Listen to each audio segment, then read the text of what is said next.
Jeremiah it says, "I beheld the earth, and indeed it was without form and void, and the heavens, they had no light."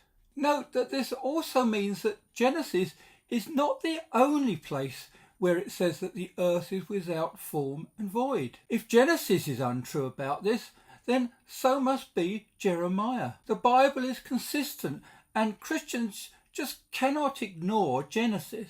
So what does the New Testament say? For this they willfully forget that by the word of God the heavens were of old, and the earth standing out of the water and in the water, by which the world that then existed perished, being flooded with water. Who then are they? Knowing this first, that there shall come in the last days scoffers, walking after their own lusts. In Revelation, John writes about the New Jerusalem. The city is laid out as a square. Its length is as great as its breadth, and he measured the city with a reed. 12,000 furlongs. Its length, breadth and height are equal. This is approximately 1,500 miles on each side. It is also 1,500 miles high, so it could be a cube or a pyramid. Calculating the Earth's drop as if it were a globe, this would be a drop of over 1,450,000 feet, which is equivalent to 275 miles.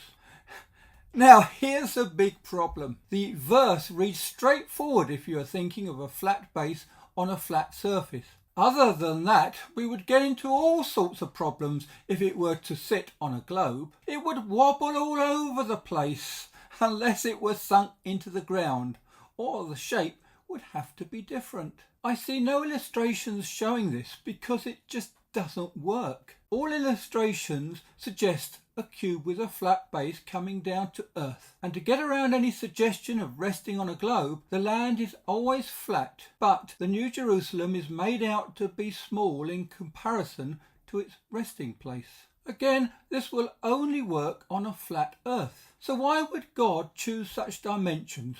Why should it have such an extremely large, square, flat base? I suggest that this may be God's default position in design. I suggest that God's original design of the earth, the one that became without form and void, was in fact flat and square, just like the base of the New Jerusalem. If this were the case, we can now join up the dots. Originally a flat earth, perhaps square in shape. This means there would have been 4 corners to the earth.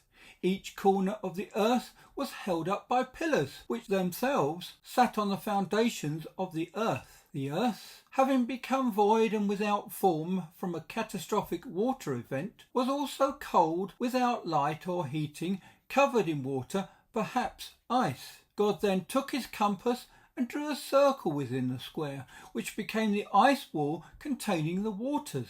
A dome, solid, crystalline, beaten out and stretched, was placed over the earth to separate the waters above from the waters below. The land was then gathered. So let's start with those corners. And after these things I saw 4 angels standing on the 4 corners of the earth, holding the 4 winds of the earth, that the wind should not blow on the earth, nor on the sea, nor on any tree, and will go out and deceive the nations which are in the 4 corners of the earth, Gog and Magog, to gather them together to battle, whose number is as the sand of the sea. And he will set up a banner for the nations, and will assemble the outcasts of Israel, and gather together the dispersed of Judah from the 4 corners of the earth. Also, thou son of man, thus saith the Lord unto the land of Israel, an end, the end is come upon the 4 corners of the land. And now we can add the pillars. He raiseth up the poor out of the dust, and lifteth up the beggar from the dunghill, to set them among princes, and to make them inherit the throne of glory. For the pillars of the earth are the Lord's, and he has set the world upon them, which shaketh the earth out of her place, and the pillars thereof tremble. The earth and all the inhabitants thereof are dissolved. I bear up the pillars of it. He stretcheth out the north over the empty place, and hangeth the earth upon nothing.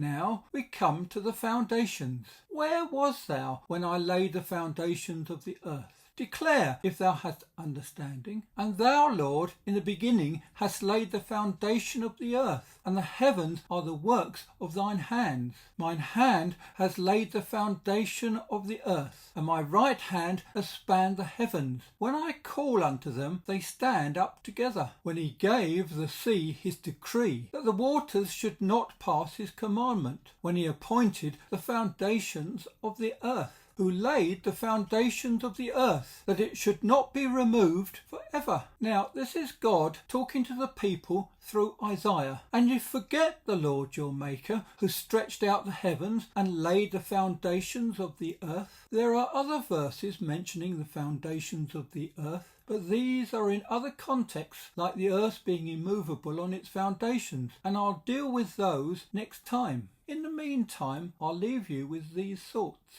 I started this video talking about scoffers in the last days and that they were right in their own opinions. Far be it from me that I should say you are right. Till I die, I will not put away my integrity from me. In the end, there are three ways of looking at all this. You can trust the science, and look where that's got us. You can trust the Bible, which on many fronts is incompatible with modern science. Or you can have your own ideas, which seem right to you. There is a way that seems right to a man, but its end is the way of death. Anyway, I hope and pray that this gives you something to think about.